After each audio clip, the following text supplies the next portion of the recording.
Okay, ladies, we are back and I'm on the whiteboard again, and I'll try and keep this video much shorter.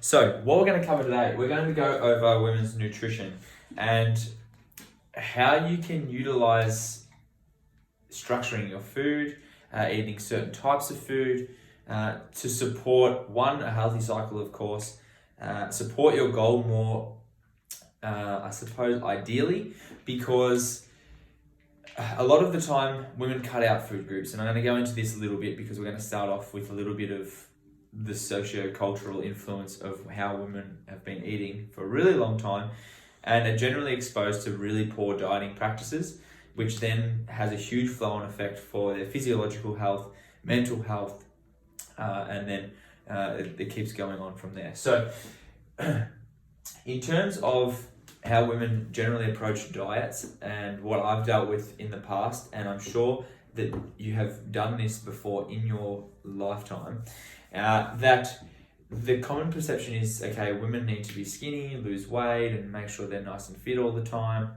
And that's a socio-cultural norm for every single human. And that's what the normal standard would be put across as. That's ideal. That's what everybody wants to look like. Lean, toned, fit, healthy. That's what everybody's striving for usually when they come in for their appointments. But here, what we need to think about and what we need to consider is if you're forever dieting, and women are notorious for this, always in a diet or not in a diet. They go from one extreme to another where they're starving themselves and then moving into this bloody eat anything and whatever you want, which puts them in a really bad way metabolically.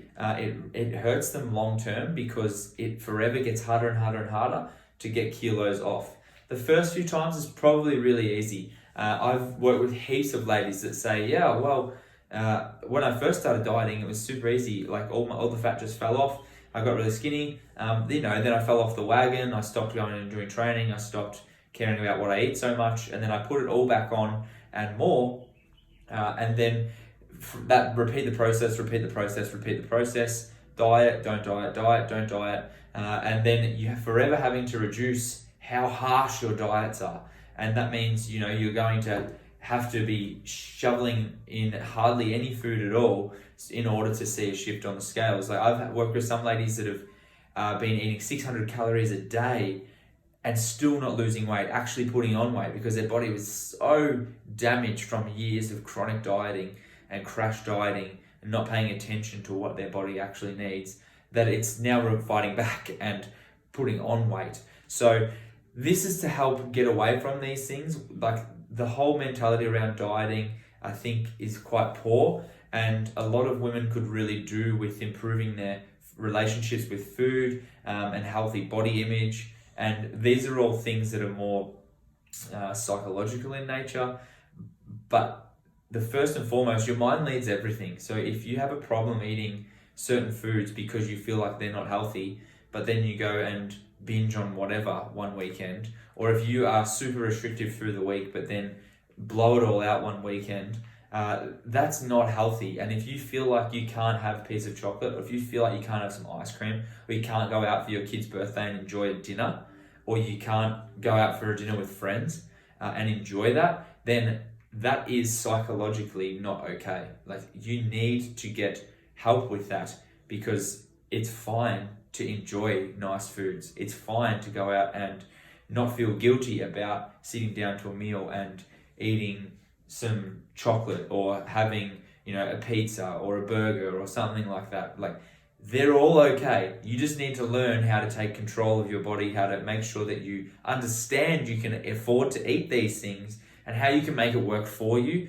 rather than feeling horrible or guilty and demonizing food groups, because there is no benefit to demonizing and cutting out huge major food groups unless you have a problem with them physiologically. Then it's insanity. You don't need to do that. So if you want to talk more about that, we definitely can, but just please think of this in the mindset, like try and start to wrap your head around the fact that doing a diet or eating properly and supporting your healthy cycle and nutrition is the most important. So you want to be getting heaps of nutrients. that doesn't mean you can't have nice food. It doesn't mean you can't go out and have dinners and things like that. It doesn't mean you have to be on a restrictive gram by gram meal plan where you have to know every single thing you put in your mouth, where you have to only eat really boring, bland, horrible food. So please take that into consideration, because that is one of the most important things from this video that every woman could probably benefit from. If your relationship with food is fucked, you need to get help with that, and you should get help with that, because it doesn't have to be that way. Now, moving on to some more basic things. So up here, as we can see, the basics. Now, calories, protein, fats, carbs, they're what are known as macronutrients, and these are the governing factors of weight loss. Overall, you need to know exactly how many calories, or roughly how many calories, you need to be within a limit, so that you can then be pushing towards your goal, whether it be muscle building or getting nice and lean and toned, or whether it be dropping the body fat, or whether it just be maintaining and staying where you are. This has to come into consideration. If you don't know how many calories you're consuming, everything's just a guess. Like, if you know because you eat the same sizes of things every single day, great. That means that you're going to know how many, you're going to be able to work out how many calories. But if you have a random diet, picking and choosing whatever you want to eat, not really following any structure, not having any kind of principles to abide by, then it's no wonder that you're having trouble with losing weight or anything like that. That is insane, and nothing good can come of that. That is going to further fuel all of the issues that can come from that kind of dieting. So you need to know protein, fats, and carbs. They are important. Now, the reason why I bring these up, I'm just going to touch on the importance of these, because in relation to your hormones and your cycle, protein is super important. Women, the typical diet, which I'm going to get into later, I'll just touch on it now, is generally very low in protein and quite poor in terms of giving your body the fuel that it needs to metabolically function healthily. So protein is massively important, and generally women as a group eat very little compared to what they should. And so that is an area that all women need to improve on, guaranteed, purely because it's satiating, it fills you up, it makes you feel full. 2, it's super loaded with nutrients that you need for a healthy cycle and hormones. Now, moving on, fats. You have to have fats in your diet, and you have to prioritize healthy fats, of course. But this is, again, I mentioned this yesterday, it's the building blocks of your hormones. So for healthy hormones, for healthy metabolic function, you need to make sure you are having fats. If you're not, if you're cutting them out, because there are certain diets that cut out fats, that's a disaster. So don't do that. Alternatively, there are diets that promote eating a lot of fat, which, like, so if you're following a keto approach, for instance, and that can be really awesome. The keto approach was something that I would recommend for anybody that suffers with PCOS or what's the condition called? Endometriosis. So you would be wanting to prioritize those things, because insulin sensitivity and metabolic rate are quite poor in people that have those conditions. So you would want to potentially have more fats and less carbs. Now, moving on to carbs. Carbs, again, women eat a lot of these two things usually, carbs and fats. So carbs, they're great if you've earned them, and if you're putting in the work, and if you exercise enough. They're amazing, and you should have them. Everybody that's weight training, resistance training, putting in work or exercising should have carbs. They're the preferred fuel source of your body. Performance improves, and you'll enjoy exercise much more when you have the fuel there. So carbs, they get demonized. They don't need to be. It's ridiculous. Eat them. You'll perform better. You will feel better. The only time I would suggest, again, as if you have a medical condition or something of that nature, which would potentially alter how many carbs you have, but they don't have to be cut out. That's super important. You need them. Make sure you get them in your diet. In saying that, now, when we consider these things, so in terms of your cycle and optimizing it, I touched on it a little bit yesterday. When you're in weeks 1 and 2, obviously you've just finished having your period, then you need to move into, so weeks 1 and 2 are starting. You're going to perform better, you're going to feel better, your insulin sensitivity is better, your estrogen's high. That means that you can utilize carbs really well. So that means you'll feel better, you train better, great. So you should be eating more carbs at that particular point in your phase, your training phase, and in conjunction with your cycle. And then fats would potentially be lower in that phase because we want to prioritize performance and getting results and feeling good. So carbs would be higher, fats would be lower. Likewise, if we were to switch that, if you're in the second half of your phase, we would be looking at lowering the carbs because you're less insulin sensitive. You wouldn't be utilizing those carbs as well. So we want to have more fats, less carbs. So that would be in the second 2 weeks. I touched a bit on that yesterday, so hopefully that makes sense. Now, I'll cover that a little bit more as we go.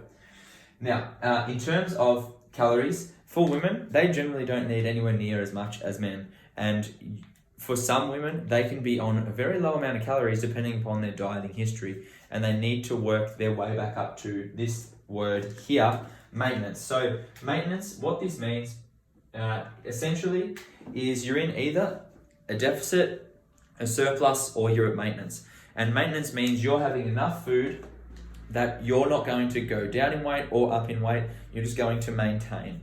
So that is where most women need to start their nutrition. So if you aren't doing anything, you have no idea where to begin, you need to figure out what your maintenance is. So there's a TDEE calculator. So to figure out how many calories you need as a female, there's one of them literally on my website. So you can click on it. It's TDEE calculator. You can calculate how much you are going to need. And that can be a rough starting point.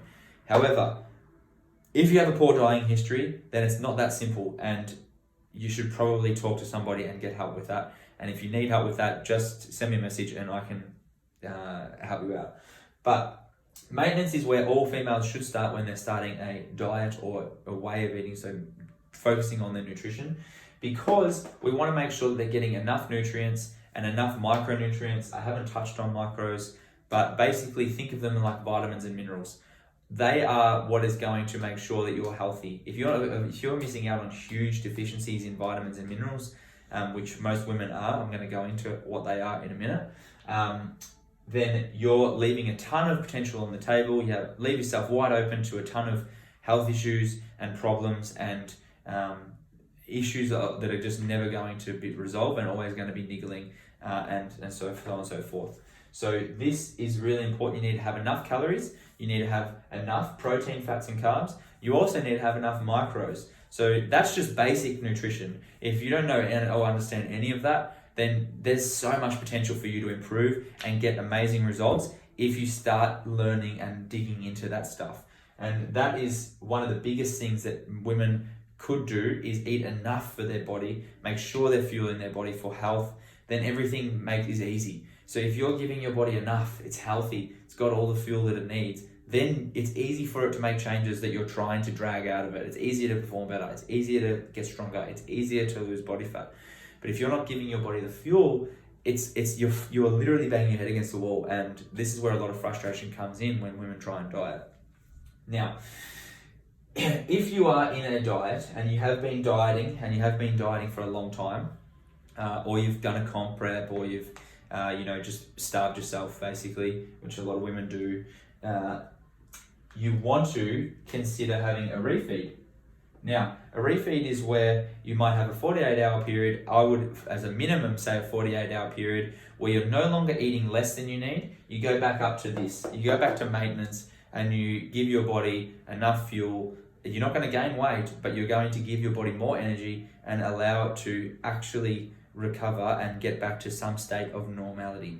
So these are really important. They're great for women. They can help, especially if we're in this part of your cycle where you're craving things, and like in weeks 3 and 4, if you're craving things, a refeed can be perfect for those times, or a diet break more so, can be perfect for those times to help you stave off cravings, not feel hungry and lethargic and tired all the time, to make sure you've got enough fuel in your body. So refeeds and diet breaks, I would say women do one every 12 weeks, minimum 8 to 12 weeks. If you're been dieting straight, you need to have periods where you're giving your body a break from dieting. You go back to maintenance, get some more fuel in, get some energy and top up your reserves, and then you can push for another diet and do another phase of dieting. But refeeds and diet breaks are really important, and they're really helpful, especially in terms of your cycle. It can be beneficial that, for instance, if you know in week 4 you really struggle with cravings and you always feel really hungry, which makes sense because we spoke about it yesterday, your metabolic rate's higher, like anywhere from 100 to 300 calories per day higher, then you might just do a diet break every 3 weeks. So you might diet for 3 weeks, then in the 4th week you go back up to maintenance, and then you give your body the fuel it needs. You are less likely to binge because you have more fuel and more food, and you feel more satiated because you don't have to worry about eating, or you're not starving yourself, creating a huge deficit. So the chances of success are actually a lot higher if you're thinking about how does your cycle impact you psychologically, how does it impact you physically, do you feel hungry, do you feel really tired and drained, do you just want to eat some more food, then fine, that's okay. You've got to work these things out. And everyone's different, and some people can push through, and some people really do need the help and structure in that regard. So this is very much a case by case, and this isn't a one size fits all, but it's just things to consider. So have a think about that if it applies to you. And activity levels. If you're jacking your activity levels up through the roof, and you're really pushing, then like anything, it can just dig a deeper hole, and you're not actually allowing your body to recover, and you might actually not get the result that you're after. And it's just like a law of diminishing returns. If you're trying to keep pushing, then it's going to only give you a tiny little bit extra, and then potentially not even anything. So just be mindful of activity levels as well. Cool. Okay. So in terms of a typical lady diet, this is really important, this part, and I'll try and keep it short. But typical lady diet, this is always the same basically. So in the morning, I have muesli, maybe with some yogurt, G-H-U-R-T, yeah. Muesli with some yogurt, so that's just carbs and fats. Just so you know, carbs / fats. So pretty common. Next, if we go down here, we would have for lunch, maybe a sandwich, or some sushi, or leftovers, which is probably pasta, or rice and pasta, which again, predominantly is this. So that again, carbs and fats, not much protein. Then we go into the afternoon, and we have maybe a piece of fruit, pretty rare, cookie, chocolate bar, something along those lines, maybe a cup of tea, or a coffee, something like that. Or maybe just some little snack thing. So think maybe like rice crackers,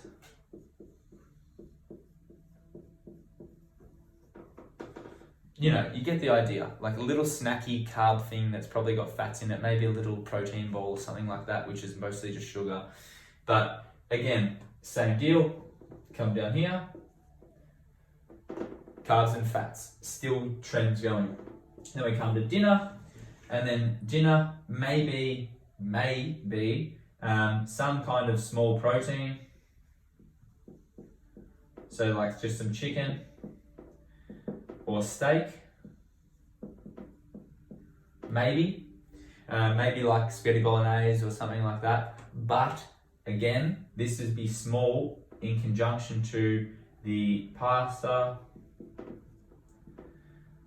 and rice, because maybe it's a stir fry, maybe it's pasta, maybe it's pizzas. I'm not sure, but whatever it may be, this is a very typical looking diet. Sorry for my handwriting, it's fucking atrocious. But as you can see, this is quite common, and for people usually, women especially, overeat carbs all the time, overeat fats all the time, and undereat protein. Now, the problem with that is you leave yourself wide open for a ton of nutritional deficiencies, which women really need to monitor and be on top of, because you're the ones that create human life. Like, you keep a baby inside of you and live for 9 months. So you need to make sure that you're not deficient in minerals. And because of your cycle, you can actually require, obviously you would have heard, iron, calcium, vitamin D. You need these things to make sure that you don't put yourself in a huge risk bracket for osteoporosis, which is really, really, really common in later years for women. Osteoporosis, arthritis.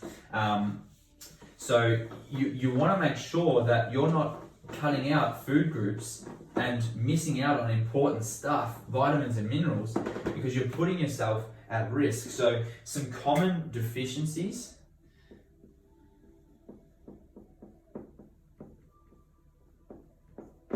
That women face. Okay. What do we got? We have zinc, iron, vitamin D. Now this one, that's common across the board, and especially in southern Victoria. If you're from southern Vic or anywhere that doesn't really get sun, should be a huge priority for you. Calcium also, we need to put down. And calcium, what else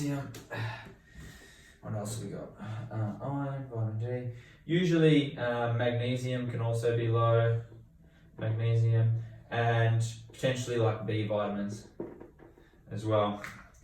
But now with calcium and vitamin D, if you're low on one of these, you're going to put your bone health at risk, and again, in later years, osteoporosis can become a real problem. It's really prevalent amongst women. So you need to be paying attention. Are you getting enough of these things? And usually in women, no, because zinc and iron, B12, where do you get that from? Well, you can get a lot of that from protein. So, things like red meats, eggs, chicken, fish, you can get that. That wipes off a lot of these. It nails a fair few of these. And so if you're not having a diet that's rich in protein to support all of these things, then it's just going to have a ton of flow-on effect. So if we think about it like zinc and iron, so one's important for thyroid metabolism, which can help with managing your weight. So you need to make sure you're having plenty of zinc. Iron, you need this, you need iron. It's so crucial. You hear all the time women are deficient or really low in iron, and that's going to have huge flow-on effects. Your endurance, stamina, lethargy, your strength overall, how good it can get. If you're low on these things, that's going to come into play hugely. So pay attention to this stuff, because if you're leaving big holes in your nutrition, proteins, and then you're going to have these deficiencies, then you have all these flow-on effects that can obviously impact your health. Now, in terms of some foods that are good for this, where can we go? Let's go proteins. So as I mentioned, fish, eggs, even milk, if you can tolerate milk. A lot of people can't, and they cut out food groups you don't need to, but just be mindful. If you can't tolerate milk, don't include it. But dairy is a really good source.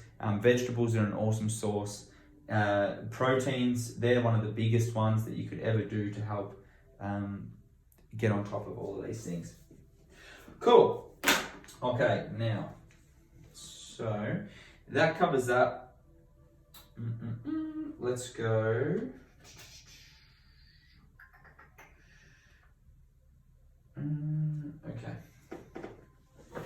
Okay, let's go. Obviously, I'll just do this one nice and quick.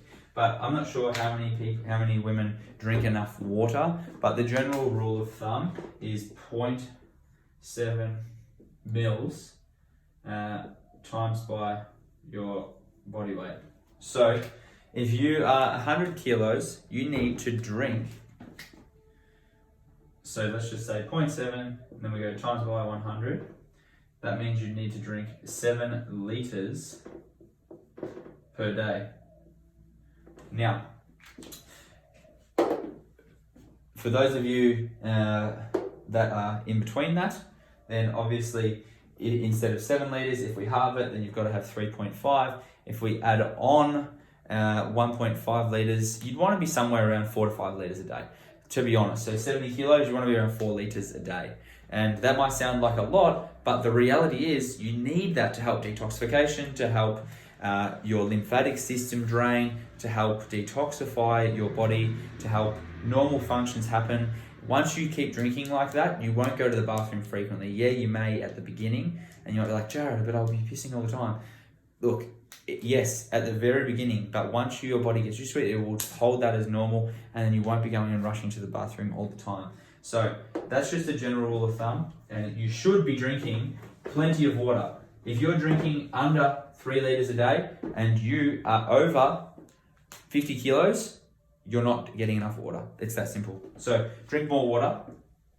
In terms of sodium, usually this is demonized and people don't use enough salt, and it can be really detrimental, especially for women in regards to cravings and leptin, appetite and satiety signaling. And potassium, which is also usually deficient across the whole population, not just women. But potassium can help with menstrual symptoms as well. So potassium, just be mindful there. It can help with water retention. So, if you increase your potassium intake to before your cycle is going to start, then it can help with the water retention and you won't fluctuate in weight so much. Cool. All right. Now, finally finishing off. Okay. Sorry, I just had a drink of water. Now, what we'll do is we'll quickly summarize some of the key points and take-home points and action steps that you can do to make sure that you're prioritizing and giving your body the best chance at getting your health and fitness goals, but also just maintaining optimal health. So, summarizing. Let's get rid of this. Now, number 1, you need to make sure you're eating enough.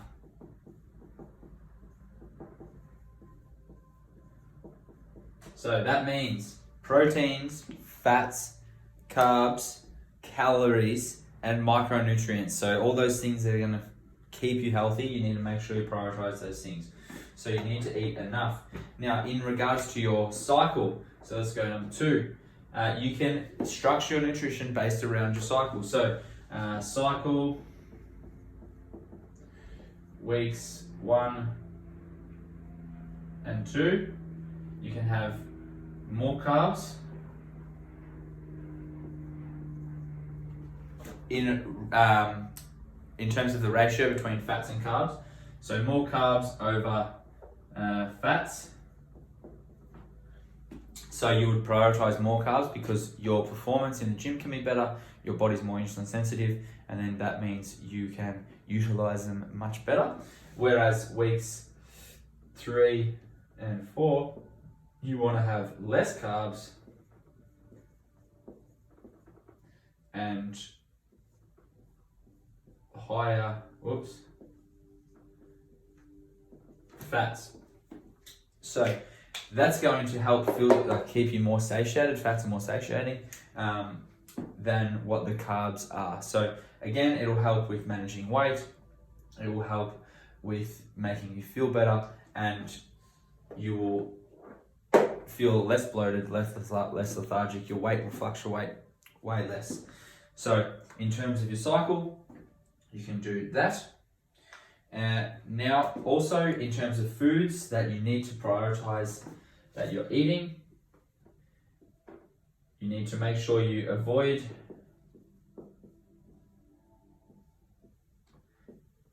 deficiencies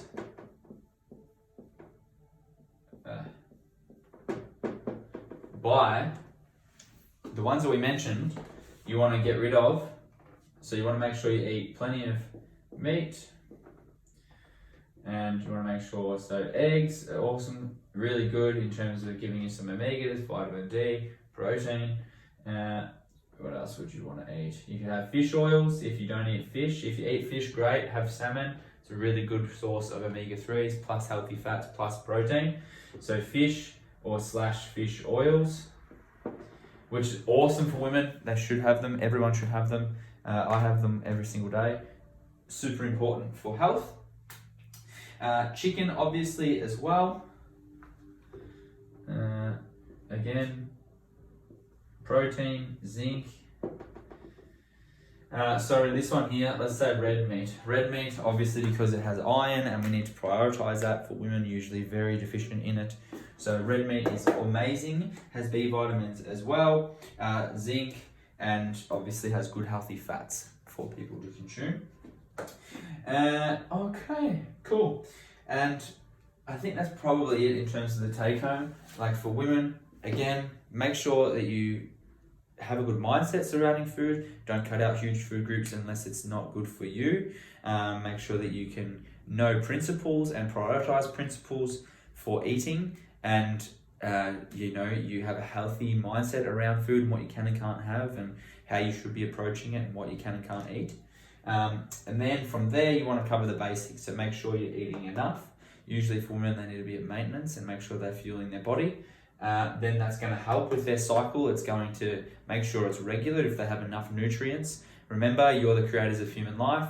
If you can't, if your cycle's irregular or it's non-existent, then that's a sign that you are not healthy enough to have a child, and that you should be prioritizing these things. You need to be eating more. You need to be giving your body more nutrition.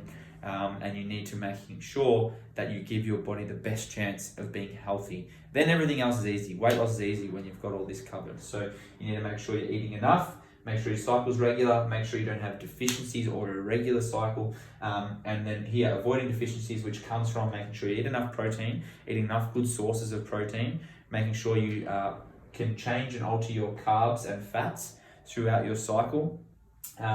And making sure you avoid nutritional deficiencies. So B vitamins, for women, potassium, B vitamins, zinc, iron, there's a big list, vitamin D, so calcium. They're the keys that you want to take away. If you have any questions surrounding any of this, please don't be afraid, just reach out, ask me a question. If you got value out of this, please share it. The whole reason I'm doing this is because I want women to see and understand and be able to use this information to help them break down the walls, one, around the psychology around eating, because it's bullshit, and the relationships with food that have been bastardized and hammered over and over and over again. They need to stop, because it's ridiculous. Like, you should be eating, you should be fueling your body, you should be feeling healthy and feeling happy, and have a good mentality around food and eating. Stop falling prey to all this bullshit on social media and crap being spouted by fit pros and all that. So please get help with that if you need help. That is super important. But spread the awareness. This stuff needs to be common knowledge. It needs to be out there so women can make better choices, optimize their health, and everything from there is so much easier. Weight loss, strength, happiness, mental well-being. So please share it with anybody, comment in the post, and I'd appreciate it hugely. So if you got value, please leave a comment. I'd appreciate it, and I'll see you next for how you can optimize training for a woman.